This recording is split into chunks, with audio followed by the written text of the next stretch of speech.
시편 37편 말씀을 우리가 계속해서 살펴보고 있습니다. 시편 37편 말씀의 큰 주제라고 한다면 그것은 무엇보다 악을 행하는 자들로 인하여 불평하지 말고 불의를 행하는 자들로 인하여 시기하지 말라.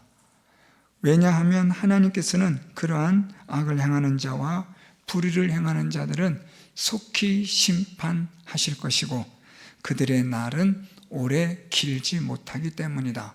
하나님은 그렇게 말씀하시면서 하나님을 경외하는 자, 하나님을 믿고 의지하는 의인의 삶, 정직한 자의 삶을 살아가는 자들이 되라고 말씀합니다. 그럴 때에 하나님은 그들의 소유의 근원이 되시고 또 하나님께서는 날마다 그들에게 공급하여 주시는 하나님이 되시고 환난 때에는 부끄러움을 당하지 아니하고 기근의 날에는 풍족하게 하실 것이며 또한 그들을 붙드실 것이기 때문이다. 우리가 이런 내용들을 지금까지 살펴보았습니다. 이제 오늘 본문으로부터 시작되어지는 말씀들은 하나님을 믿고 의지하는 자들, 하나님을 경외하는 자들, 또한 의인이나 정직한 자들이라고 표현되어지는 이런 자들에 대하여서 왜 끝까지 하나님을 믿어야 하는지, 왜 하나님께 모든 것을 맡겨야 하는지, 우리의 인생의 길을 여호와께 맡기라 말씀하시는 그 이유가 무엇인지 우리가 오늘 그것들을 살펴보려고 합니다.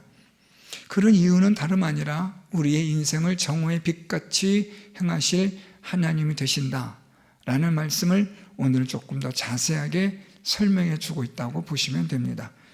우리가 하나님을 믿고 의지함으로 하나님은 우리의 인생을 정오의 빛같이 영광스럽게 찬란하게 하여 주실 것인데 그런 삶이 어떤 삶인가? 오늘 본문은 그런 것들을 우리에게 말씀해 줍니다. 먼저 오늘 본문 말씀해 보면 23절에 여호와께서 사람의 걸음을 정하시고 그의 길을 기뻐하신다라고 말씀합니다. 오늘 여기서 여호와께서 사람의 걸음을 정하셨다라고 표현하고 있는데요. 이것을 조금 더 풀어 설명하면 하나님께서는 하나님을 믿고 의지하는 자, 하나님을 경외하는 자들, 의인들, 정직한 자들, 그들을 위하여 하나님께서 준비하신 견고한 흔들림이 없는 확실한 계획이 있다. 이런 뜻이 됩니다.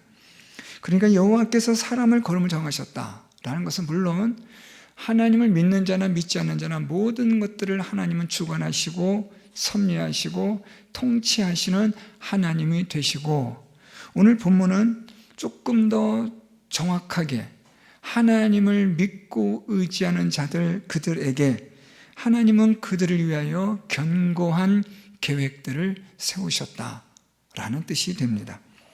그래서 하나님은 그러한 하나님 믿고 의지하는 자들을 위해서 세우신 준비하신 그런 계획들을 통하여서 그런 하나님의 계획들이 뜻이 이루어질 때에 하나님은 그것을 기뻐하신다. 이것이 오늘 우리가 읽은 23절 하반절에 있는 말씀입니다.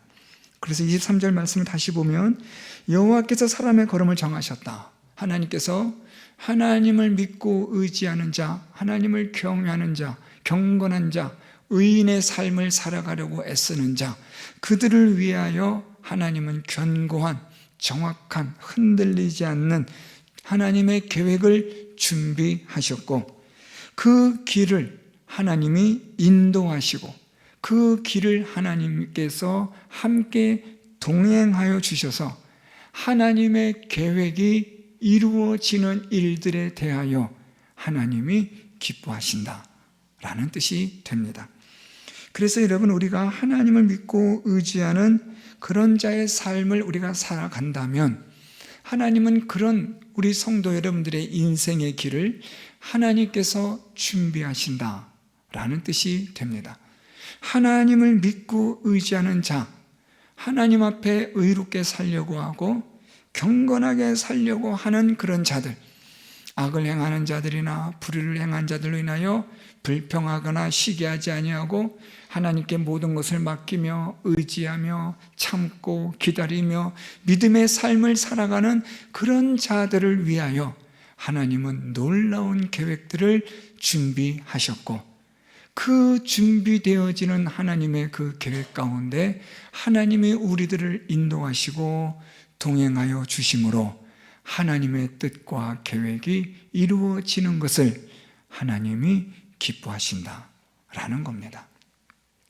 저는 우리 성도 여러분들이 하나님을 믿고 의지하는 삶을 살아감으로 하나님께 우리의 모든 인생의 짐을 맡기시는 우리 성도 여러분들이 되셔서 하나님이 여러분들의 인생에 아름답고 좋은 정오의 빛과 같은 찬란한 하나님의 은혜와 복을 하나님이 준비하시고 그것이 이루어지는 것을 우리 하나님이 기뻐하실 수 있는 그런 인생을 살아가는 우리 성도 여러분들이 될 수 있기를 바랍니다. 우리가 하나님을 믿고 의지한다면 하나님은 우리들을 위한 놀라운 일들을 하나님께서 준비하신다. 그리고 그 일을 하나님은 그 일을 위해서 우리를 인도하시고 우리와 동행하시는데 하나님이 그 일을 기뻐하신다라는 겁니다. 여러분, 우리가 자녀들에게 갖고 싶어하는 어떤 선물들이 있는 걸 우리가 알지만 잘 사주질 않습니다. 왜냐하면 너무 쉽게 사주면 쉽게 생각하고 아무렇게나 여길까 봐, 또 조금 비싼 거는 좀 우리 부모님들은 조금 뜸을 들이죠. 그러다가 어떤 계기가 되어서 아이에게 그런 선물을 줄 때 그 선물을 받는 아이들이 기쁠까요? 그 선물을 주는 여러분들이 기쁜가요? 저 같은 경우는 선물을 주는 제가 더 기뻐요. 아이들에게 주는 아이들이 기뻐하는 그 기쁨보다 아이들이 그 좋은 것을 누릴 수 있도록 해주는 그것을 보는 제 마음이 훨씬 더 기쁘죠. 그것이 보통 부모의 마음이 아닌가 싶은데, 저는 오늘 이 본문 말씀을 준비하면서 그런 생각이 들었어요. 하나님께서 우리 인생의 모든 일들을 준비하시고 그리고 그것을 정오의 빛같이 나타내실 그날에 우리도 기쁘겠지만 하나님은 훨씬 더 많이 기뻐하실 것 같다라는 생각이 드는 거예요. 왜냐하면 우리에게 주신 그 정오의 빛 같은 찬란한 그 은혜와 복이 너무나 좋은 것이기 때문에 하나님은 그것을 준비하시고 그것을 주시기 위해서 우리를 인도하시고 그것을 우리에게 주시기 위해서 동행하셔서 마침내 우리에게 그 좋은 것들을 누리게 되어진 그날이 될 때에 물론 우리도 기쁘고 감사하고 하나님을 찬송하겠지만 하나님은 훨씬 더 기뻐하시고 훨씬 더 하나님은 좋아하시고 즐거워하실 것 같다라는 생각이 들었습니다.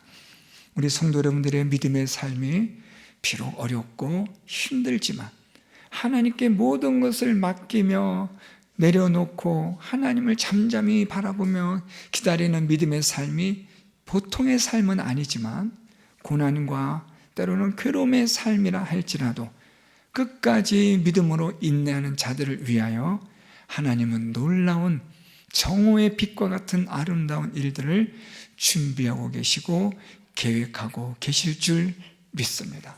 그래서 우리 성도 여러분들이 마침내 그 날에 하나님이 준비하신 정오의 빛과 같은 은혜와 복을 받아 기쁨으로 누릴 때에 오늘 말씀처럼 하나님은 우리보다 훨씬 더 많이 기뻐하시리라 믿습니다.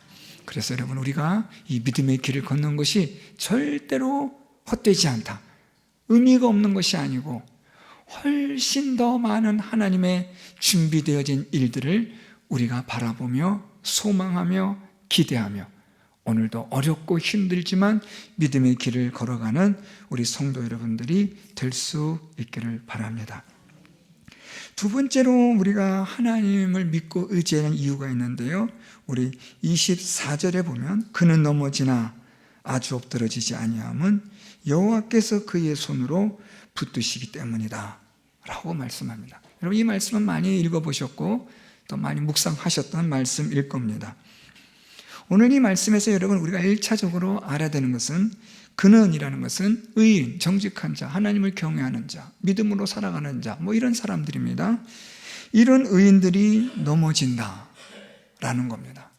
자, 여러분, 우리가 하나님을 믿는 믿음의 삶을 살아가는 경건한 자들이고 의롭게 살려고 하고 정오의 빛과 같은 날이 있을 것을 기대하며 소망하며 믿음의 길을 걸어가는 우리들이지만 어떻다는 거예요? 넘어질 수 있다라는 거죠. 우리가 믿음의 삶으로 살아가지만 넘어질 수 있다. 오늘 성경은 말씀해요. 이 넘어진다라는 이 히브리어는요, 일시적으로 잠깐 쓰러지다 뭐 이런 뜻이 있어요. 또는 무너지다 또는 엎드러지다 라는 뜻이 있어요. 그런데 이것에 수식되어지는 것이 중요한데 잠깐, 일시적으로 라는 거예요. 그러니까 여러분, 우리가 믿음으로 살아가는 우리의 믿음의 삶이 넘어지지 않는다, 완전하다, 그렇지는 않아요. 넘어질 수 있습니다. 시련과 고난으로 인해서, 또 여러 가지 많은 어려운 일들로 인해서, 또 우리의 실수와 연약함으로 인해서, 또 여러 가지 많은 유혹과 시험으로 인해서 넘어질 수 있어요. 실족할 수 있고 좌절할 수도 있고 때로는 절망할 수도 있고 때로는 하나님을 원망할 수도 있는 거예요. 그런데 오늘 그런 것들이 어떻다는 거예요? 잠깐이라는 거죠. 일시적으로 그렇게 넘어질 수 있다라고 한정지어 말하는 거죠. 완전히 넘어진 것은 아니다. 그 다음 말씀이 이어지는데, 아주 엎드러지지는 않는다. 넘어져요. 실수합니다. 우리가 때로는 실패하기도 해요. 믿음의 삶에 있어서 낙심하기도 합니다. 때로는 우리가 죄를 짓기도 해요. 우리가 잘못 생각한 대로 잘못된 판단으로, 행동으로 우리가 때로는 참 어려운 일을 겪기도 해요. 그런 실수가 있고 넘어짐도 있지만 그것은 완전히 넘어지는 건 아니다. 넘어질 수는 있으나 그러나 그것이 완전히 엎드러지는 것은 아니다 라고 말씀해요. 여기서 이 아주 엎드러지지 않는다라고 말씀하는데, 여기서 이 아주 엎드러지다라는 이 히브리어는요, 재기불능의 상태, 회복불능의 상태를 말해요. 그러니까 재기가 안 돼요. 회복이 안 돼요. 어떤 방법으로도 소생이 불가능하다. 이것이 아주 엎드러진다라는 번역인데요. 그런데 아주 엎드러지진 않는다는 거죠. 일시적으로 넘어지고 일시적으로 쓰러지고 잠깐 우리가 넘어진다는 거예요. 그렇다고 해서 완전히 넘어졌고 못 일어나느냐, 회복 불가능이냐, 재기가 안 되냐? 아니요, 그게 아닙니다. 얼마든지 다시 일어날 수 있다는 거죠. 그래서 여러분, 오늘 이 말씀은 하나님을 믿는 믿음의 삶을 살아가는 가운데 넘어질 수 있다. 그렇지만 완전히 우리가 재기가 불가능하거나 회복이 불가능한 상태가 되는 것은 아니다 라고 말하고 있어요. 여러분, 여기서 우리는 어떻게 보면 위로가 되고 또 어떻게 보면 감사한 거죠. 왜냐하면 우리도 실수할 수 있다는 것을 하나님도 아시는 거예요. 우리도 여러분 얼마든지 잘못할 수 있잖아요. 잘못된 선택과 판단과 결정을 얼마든지 우리는 내릴 수 있고 그것으로 인해서 우리도 쓰러지고 무너져요. 그런데 문제는, 아주 중요한 것은 그것이 완전한 엎드러짐은 아니라는 거죠. 다시 재기가 가능하고 회복이 가능하다라는 거죠. 이유가 있어요. 왜냐하면 오늘 말씀 마지막 24절 하반절에 여호와께서 그의 손으로 붙드심이로다. 하나님께서 붙드시기 때문에, 이 붙들다라는 히브리어는 참 중요한 단어예요. 여러분, 성경에서 곳곳에 나오는 건데, 이 붙들다 히브리어, 혹시 이런 들어보셨는지 모르지만 사마크라는 이런 단어인데요, 이 붙들다라는 가장 1차적인 뜻은요, 기둥을 뜻해요.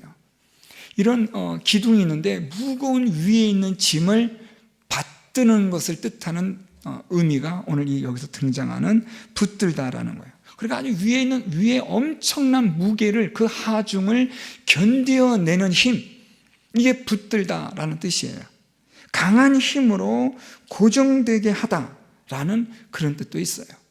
그러니까 하나님께서 붙드신다라는 말은 엄청난 무게를 하나님이 그것을 지탱해 주신다라는 거죠. 하나님 붙들어 주신다는 것은 우리 인생을 어떤 인생의 무게라 할지라도 하나님이 그것을 버티게끔 하나님이 붙잡으신다는 거죠. 어떤 그것이 우리의 인생을 짓누르는 것이라 할지라도, 흔들어대는 것이라 할지라도 하나님의 강한 능력의 손으로 우리를 꽉 붙드셔서 흔들리지 않게, 요동치 않게 하신다. 그렇기 때문에 우리가 넘어지지만 완전히 넘어지는 것이 아니다라고 오늘 다윗이 그렇게 말하고 있는 거예요. 자, 그런데 여러분, 이것은 지금 우리가 이 붙들다라는 이 단어의 사전적인 의미를 설명한 것이고, 이제 여기서 한 걸음 더 들어가면 어떤 중요한 뜻이 있냐면, 무엇을, 어떤 무언가를 대신 감당하다라는 뜻이 있어요.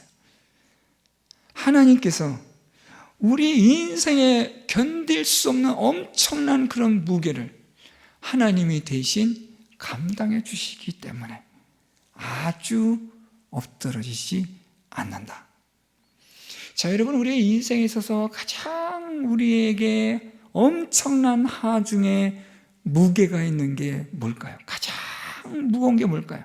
우리가 도저히 이것은 뭐 다른 것도 감당이 안 되지만 이것은 정말로 감당할 수 없는 그런 엄청난 무게로 우리를 누르는 게 뭘까요, 여러분?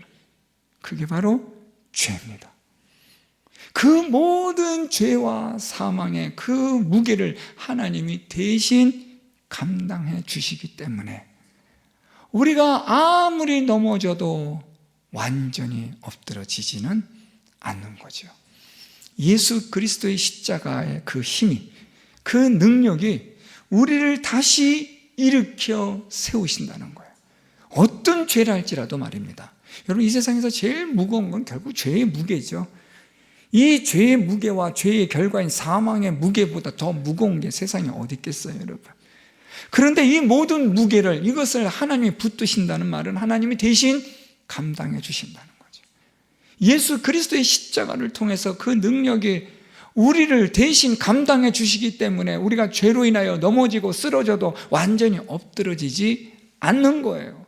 예수 그리스도의 십자가의 능력이 우리를 다시 일으켜 세우는 거죠. 그렇기 때문에 오늘 이 다윗은 이것이 우리가 하나님을 끝까지 믿고 의지해야 될 이유다라고 말하는 거예요. 이것이 하나님께서 우리를 정오의 빛같이 찬란하게 만드시는 하나님의 은혜와 복이다. 오늘 다윗은 이것을 이렇게 말하고 있습니다. 사랑하는 성도 여러분, 우리가 살아가는 우리의 삶 속에서 우리가 엎드러질 일들이, 넘어질 일들이 참 많습니다. 죄로 인한 것으로부터 시작해서 많은 인생의 무게들이 있잖아요. 우리가 감당하기 어려운 일들도 있잖아요. 원치 않았던 일들도 있고 예측하지 못했던 일들도 생겨나게 되고, 이런 많은, 정말 말 그대로 많은 다사다난한 일들이 우리 주변에 얼마나 많이 일어나고 있습니까? 그래서 우리는 그것 때문에 때로는 넘어지기도 하고 쓰러지기도 하고 좌절하기도 하고, 때로는 그냥 하나님에 대해서 원망도 하는 그런 마음을 가질 때가 얼마나 많아요. 그럼에도 불구하고 하나님을 믿는 자들의 은, 하나님께서 강하게 붙들어 주시기 때문에, 그리스도의 십자가의 능력이 우리의 모든 죄를 용서하여 주시기 때문에 우리는 다시 일어서서 믿음의 삶을 계속해서, 믿음의 행진을 계속해서 나아가게 될 줄 믿습니다. 그래서 여러분, 끝까지 포기하지 마십시오. 끝까지 믿음으로 인내하십시오. 그러면 하나님께서 오늘 말씀처럼 우리를 강하게 붙들어 주시고 흔들리지 않게 하시고, 우리의 모든 인생의 짐을 하나님이 대신 져주시고, 우리 주님께서 우리의 모든 수고하고 무거운 짐을 다 대신 져 주심으로 말미암아 우리는 넘어지나 아주 엎드러지지 않는 하나님의 은혜와 복을 받게 될 줄 믿습니다.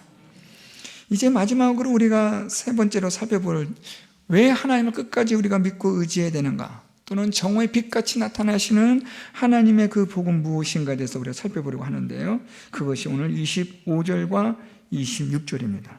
다윗이 이렇게 말합니다. 내가 어려서부터 늙기까지 의인이 버림을 당하거나 그의 자손이 걸식함을 보지 못하였도다. 그는 종일토록 은혜를 베풀고 꾸어주니 그의 자손이 복을 받는도다. 오늘 여러분 25절과 26절은 이렇게 정리하시면 좋아요. 다윗이 보지 못한 것과 본 것. 오늘 다윗은 지금 어떤 말을 하냐면, 내가 어려서부터 늙기까지 보지 못한 게 있다. 그리고 내가 어려서부터 늙기까지 내가 본 것이 있다. 두 가지를 말하고 있는 거예요. 나는 정말 이런 것은 보지 못했어. 그런데 나는 이런 것들은 봤어. 오늘 이것을 다윗이 고백하는 거예요. 다른 말로 말하면 뭐 간증이라도 말할 수 있고, 다윗의 체험, 경험, 뭐 어떤 거든지 가능한 표현일 겁니다. 오늘 다윗이 두 가지를 말해요. 내가 보지 못한 게 있고 내가 본 게 있는데, 첫째, 내가 보지 못한 게 있다. 그게 뭐냐? 어려서부터 늙기까지 의인이 버림을 당하거나 그의 자손이 걸식함을 나는 보지 못했다. 전 여러분 이 말씀이 참 가슴을 뭉클하게 해요. 하나님을 믿고 의지하며 살아가는 자들이 버림을 당하는 것과 걸식함을 나는 보지 못했다. 이 말은 뭐예요? 버림받지도 않고 걸식하지도 않는다. 나는 이런 걸 지금까지 못 봤어. 오늘 다윗이 그걸 말하는 거예요. 여러분, 여기서 이 버림이라는 히브리어는요, 고아와 같은 이런 의미인데, 고아와 같이 완전하게 방치가 되어지다라는 뜻이에요. 버림받다라는 건요. 그러니까 육적으로 보면 고아와 같이 모든 것에서 방치되어지고 유기되어진 것. 그래서 사람들로부터 더 이상 정말 아무것도 아닌 의미 없는 존재처럼 보여지는 그런 의미가 버림이에요. 여러분, 이 버림은 어린 자녀들이 만약에 이런 버림, 방치나 유기 이런 것들을 경험하면 이것은 하나의 소위 트라우마 돼서 평생을 갑니다. 그래서 여러분, 우리가 어린 자녀들은 방치나 유기하는 건 절대 안 돼요. 여러분, 그건 또 하나의 아이를 죽이는 거예요. 그냥 먹을 것만 주고 되는 문제가 아니라 아이를 방치하고 유기해서 그냥 방관해버리는 것도 아주 악한 거예요. 오늘 여기서 이 버림이라는 것도 그런 의미가 있고요. 영적인 의미로서의 버림은 하나님과의 관계가 단절되다라는 거예요. 그러니까 여러분, 오늘 이것은, 이 버림이라는 것은 육적인 것과 영적인 의미를 동시에 이해를 하셔야 돼요. 하나님을 믿고 의지하며 경건하게 살아가는 자들은 하나님께서 고아와 같이 방치되게 하거나 유기되게 하지 않으신다라는 거예요. 부모로부터 방치되고 유기될 수 있잖아요, 여러분. 네, 그럴 수 있어요. 그런데 방치되거나 유기되는 버림을 받지 않는다라는 말은 뭐예요? 그러면 누가 방치하지 않고 유기하지 않으신다는 거예요? 하나님이. 고아와 같이 우리를 버려두지 않으신다. 전 여러분 이 말씀이 너무 감동이 됐어요. 부모라 할지라도 유기하고 방치할 수 있잖아요. 내버려둘 수 있잖아요. 내팽개칠 수 있잖아요. 그런 부모들이 얼마나 많아요, 여러분. 세상이 악해져 가면 갈수록 모성애가 사라지고 부성애가 사라지는 시대를 지금 우리는 살아가고 있잖아요. 그런데 하나님을 믿고 경건하게 살아가는 자들은 하나님께서 그들을 고아와 같이 버려두지 않으신다. 저는 이런 복이 여러분들에게 있기를 축복합니다. 사람들에게는 여러분 방치될 수 있고 유기될 수 있고 사람들로부터는 소위 왕따가 될 수도 있어요, 여러분. 그렇지만 여러분, 그건 그다지 중요한 문제가 아니에요. 정말 중요한 것은 하나님으로부터 버림을 받느냐. 이건 끝난 거죠. 사람들로부터 환영받고 박수받고 갈채받는데 하나님으로부터는 버림받았다? 그러면 끝난 거죠. 볼 것도 없는 인생이에요. 그런데 사람으로부터는 버림을 받았지만 하나님께서는 버리지 않으신다. 그러면 여러분, 그 사람은 인생의 최고의 은혜와 복을 받은 자임에 분명합니다. 그런 자는 하나님과의 관계도 끊어지지 않는 거예요. 버림받지 않는다. 난 이것을 지금까지 한 번도 보지 못했다. 오늘 다윗이 그걸 말해요. 이게 버림이라는 의미고요. 두 번째, 걸식한 것을 난 보지 못했다라고 다윗이 말해요. 이 걸식이라는 히브리어는요, 먹을 것이 없는, 그래서 먹을 것이 없어서 어쩔 수 없이 굶어야만 하는 아주 극심한 경제적 어려움, 파탄, 이런 뜻을 가지고 있는데요. 여기서 더 나아가면요, 어떤 이 의미도 포함되냐면 이 비탄함, 또 여기서 한 걸음 더 나아가면 수치, 이런 의미까지도 있어요. 여러분, 수치라는 단어가 왜 걸식과 연결되는지 아시나요? 사람이 여러분 정말 먹을 게 없이 정말 경제적인 파탄에 이르게 되고 먹을 것을 주어서 먹어야만 하는 그런 상황이 되어지면, 물론 뭐 그것도 없어 인식을 잘 못할 수도 있지만 사람이 무엇을 느끼냐면 수치를 느껴요. 부끄러움이요. 정말 내가 이렇게까지 가난한가, 이렇게까지 먹을 게 없는가 하는 것에 대한 개인적인 문제가 아닌, 고통이 아니라 다른 주변에 있는 사람들로부터 받는 부끄러움과 수치가 있는 거예요. 그러니까 오늘 여러분, 이 걸식이라는 것은 육체적인 굶주림뿐 아니라 정신적인, 정서적인 그런 극심한 굶주림을 뜻하는 표현인 거예요. 여러분, 여러분들 예전에는 많이 저보다 연세 많으신 분들, 힘들게 살으셨던 분들은 다 경험해 보셨을 거 아니에요.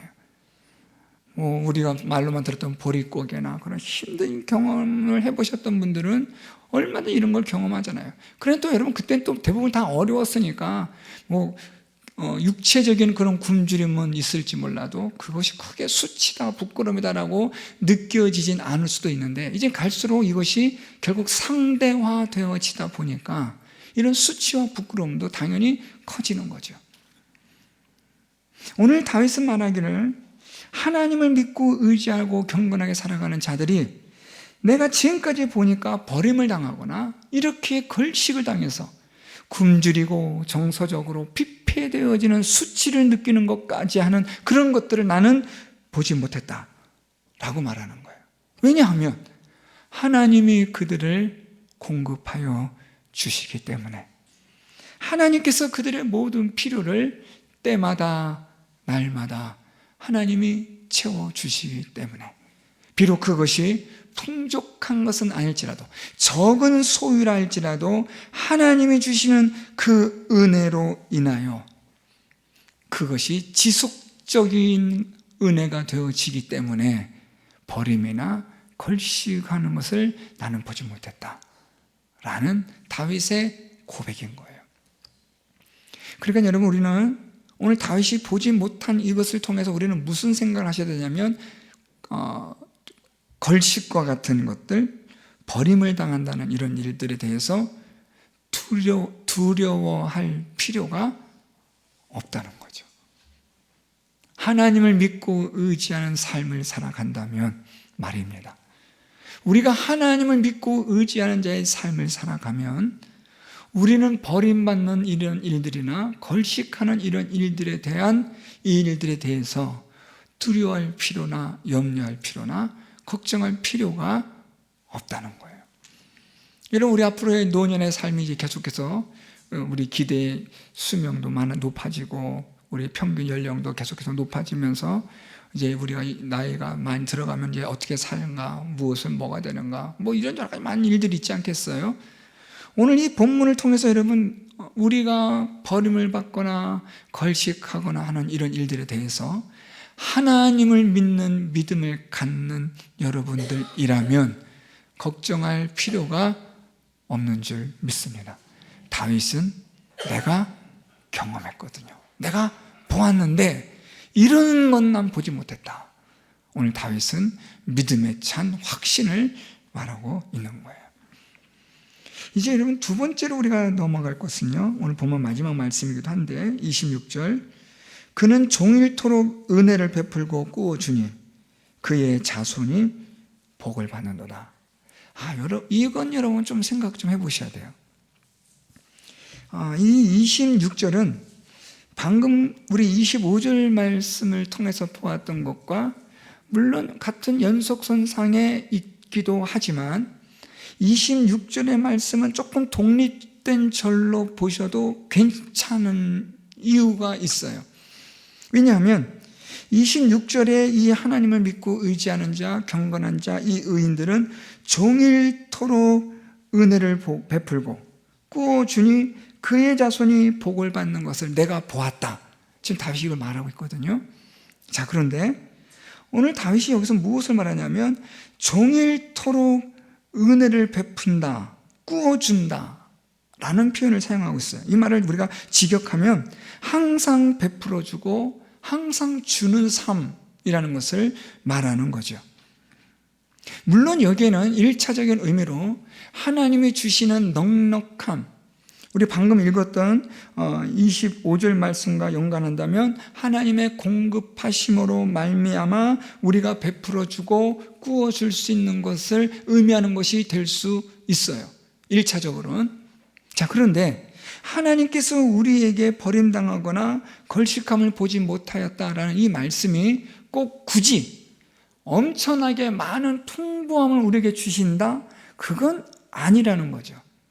우리에게 하나님께서 버림을 당하거나 걸식함을 나는 보지 못했다라는 이 표현은 하나님께서 풍족하게 주시는 것도 의미하지만 하나님께서 날마다 일용할 양식들을 공급해 주신다. 우리 지난 시간에 보았던 것처럼 의인의 적은 소유지만 우리는 그것에서 우리는 만족할 수 있는 이유가 뭐예요? 하나님이 날마다 지속적으로 공급해 주시기 때문이라고 우리가 살펴봤잖아요.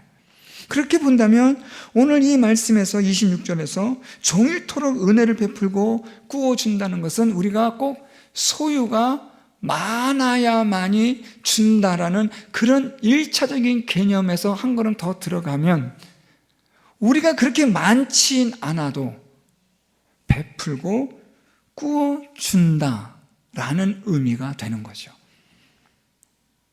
이게 좀 중요하다는 거예요. 그래서 이것이 25절과 연관되어져서 풍족함 가운데서 하나님 주신 것 가운데서 베풀고 구워주는 복을 받는다라는 것도 우리가 1차적으로는 이해가 되고 그렇게 설명이 될 수 있지만 혹은 그렇게 풍족하지 않음에도 불구하고 하나님께서 우리에게 적은 것을 주시는 그런 것으로 우리에게 허락하여 주심에도 불구하고 우리는 그것으로 인하여서 우리는 오늘 말씀처럼 베풀어주고 구워주는 자가 되어 이제 그 다음 구절이 중요해요. 그래서 그의 자손이 복을 받는 삶을 살아간다라는 거죠. 그러니까 여러분 오늘 이 26절은 25절과 연속선상에 있기도 하지만 독립된 절로 보셔도 전혀 문제가 없는 거예요. 저는 물론 이 본문을 25절과 굳이 단절시킬 마음은 없지만 하나님께서 우리에게 풍족하게 주셔서 베풀어주고 구워줄 수 있는 그런 넉넉한 은혜와 복을 주시는 하나님을 또한 저는 믿고 확신해요. 그러나 우리에게 그런 넉넉하고 풍족한 것을 하나님이 주지 않으실지라도 우리의 삶이 하나님께서 우리에게 주시는 적은 소유로 하나님께서 우리에게 허락하신다 하실지라도 오늘 이 26절 말씀처럼 은혜를 베풀고 구워줌으로 그의 자손이 복을 받는 인생이 된다라는 거죠. 자, 보세요 여러분. 우리 지난 시간에 보았던 말씀인데 16절에 의인의 적은 소유가 악인의 풍부함보다 낫도다. 자, 그러니까 오늘 여러분 우리가 이 15절 말씀과 오늘 이 26절, 25절, 26절 말씀을 같이 연관시켜 묶어보면 의인이 경건한 자의 삶이 하나님을 믿는 믿음을 가진 자의 삶이 꼭 항상 풍성하지는 않을 수도 있다라는 거예요. 개연성이잖아요. 풍성할 수도 있고요. 풍성하진 않지만 적은 소유이지만 하나님의 공급이 지속적이다. 하나님이 날마다 주신다라는 의미에서 볼 때의 악인의 그러한 풍부함보다는 낫다. 오늘 다윗이 그걸 말하고 있었잖아요. 이 관점이라고 한다면 오늘 26절 관점을 우리가 어떻게 보셔야 되느냐? 우리가 종일토록 은혜를 베풀고 구워줄 수 있는 것은 꼭 풍부하지 않아도 은혜를 베풀고 구워줄 수 있는 자라는 거죠. 여러분 이게 좀 중요합니다. 이게 무슨 말인가 하면 지금 내게 있는 이것이 풍족하진 않아도 이걸 나에게 주신 하나님께서 오늘 이것으로 하나님은 내가 어떻게 하기를 원하시는가를 정직한 자는 의인은 생각한다는 거예요. 내가 먹고 마시는 것이 비록 적은 소유라 하지만 이 적은 소유 가운데에서 하나님께서 내게 맡기신 이것을 가지고 내가 어떻게 하기를 하나님은 원하실까? 오늘 말씀을 보면 그것이 많든 적든 간에 은혜를 베풀고 구워주는 자가 될 때에 누가 복을 받아요? 그의 자손이 복을 받는다. 그러니까 여러분, 이 말씀은 제가 여러분들에게 자주 드렸던 말씀이기도 한데, 우리는 현재를 살아가고 있지만 언제를 살아간다고요? 미래를 살아가는 거예요. 지금 우리는 현재의 삶을 살아가고 있지만 사실은 좀 더 정확하게 표현한다면 자녀들의 미래를 위해서 우린 지금 살아가는 거죠. 그런 관점이라면 오늘 하나님께서 내게 주신 소유가 적은 것이든 많은 것이든 그것이 중요한 것이 아니라 이 소유를 하나님께서 내게 맡기셨다라는 그러한 청지기적 의식을 갖기만 한다면 우리는 오늘 말씀처럼 종일토록 항상 은혜를 베풀어 줄 수 있고 꾸어줄 수 있는 넉넉함이 있다는 거죠. 적은 소유랄지라도. 자, 여러분이 제가 하나 질문해 볼 테니까 속으로 생각해 보세요. 부자라고 해서 넉넉하게 나눠주나요? 가난한 자라고 해서 넉넉하게 나눠주질 못하나요? 아닙니다. 아무리 돈이 많은 재물이 풍부한 부자라 할지라도 인색한 사람들이 얼마나 많은지 몰라요. 또 가난하고 적은 소유라 할지라도 마음이 부유한 사람들도 있어요. 오늘 이 본문 말씀은 우리에게 주신 것이 많든 적든 간에 이것이 하나님께서 내게 맡기신 것이라고 우리가 그런 분명한 소유의 관계를 정립한다면, 이런 분명한 하나님께서 내게 맡기신 것임에 대한 그런 의식을 갖고 있기만 한다면 우리는 얼마든지 베풀고 꾸어줄 수 있는 넉넉한 마음을 갖는 자가 된다는 거죠. 또 하나 중요한 것은 현재는 미래를 산다고 말씀드렸잖아요. 이제 자녀를 위해서 살았던 우리의 미래는 1차적으로 끝났고, 두 번째, 미래를 사는 오늘 우리의 현재적인 삶, 오늘 우리에게 주신 하나님이 허락하신 적은 소유든 많은 것이든 간에 그것을 우리가 나누어주고 베풀어주고 꾸어주는 그런 일들을 통해서 우리는 무엇을 준비하느냐? 영원한 하나님의 나라에서 영원한 세계의 것들을 준비한다는 거죠. 영원한 하나님의 그 나라에서 받게 되어질 그 상급을, 그 영원한 나라에서 얻게 되어질 가치를 오늘 이 땅에서 잠깐 있다가 사라져버릴 이러한 재물들을 가지고, 적은 소유든 많은 소유든 그것을 가지고 우리가 꾸어주고 베풀어 줌으로써 영원한 하나님 나라에서의 귀한 없어지지 않는 보화를 하늘에 쌓아두는 삶을 살아가게 된다라는 겁니다. 그렇게 하여서 우리가 복을 받는 자가 된다는 거죠. 이것은 여러분, 그래서 26절은 무엇을 의미하느냐? 다윗은 내가 지금까지 보지 못한 것, 버림과 걸식당한 것은 난 보지 못했다. 하나님을 믿고 의지하는 자는 하나님께서 책임져 주신다 라는 것뿐만 아니라, 하나님을 믿고 의지하는 자들이 하나님의 그 은혜를 깨달아 이것은 내 것이 아니요 하나님께서 나에게 맡기신 것이라는 것을 깨닫는 자들은 베풀어주고 꾸어주는 자가 되어 자식들이 복을 받게 되어지고, 더 나아가 영원한 하나님 나라의 보화를 쌓는 복을 받게 될 것이다 라는 거죠. 사랑하는 성도 여러분, 왜 우리가 하나님을 믿고 의지하며 하나님께 맡겨야 하는가? 그것은 정오의 빛같이 하나님이 우리를 이렇게 나타내게 하실 것이기 때문에, 우리를 하나님께서 준비하시고 계획하신 일들을 통하여 하나님이 그것으로 인하여 기뻐하실 일들이 준비되어져 있기 때문에 우리는 오늘도 이 믿음의 삶을 살아가야만 하는 겁니다. 저는 우리 성도 여러분들에게 하나님이 준비하신 정오의 빛과 같은 찬란한 영광스러운 그 날이 여러분들에게 반드시 돌아올 수 있기를 축복합니다. 뿐만 아니라 하나님께서 여러분들을 강하게 붙들어 주시고 여러분들의 모든 짐을 대신 지어 주시는 하나님으로 인하여 잠깐 넘어질지라도 다시 회복되어지는 그런 능력으로 살아가는 우리 모든 성도 여러분들이 될 수 있기를 바랍니다. 실수할 수 있고 넘어질 수 있습니다.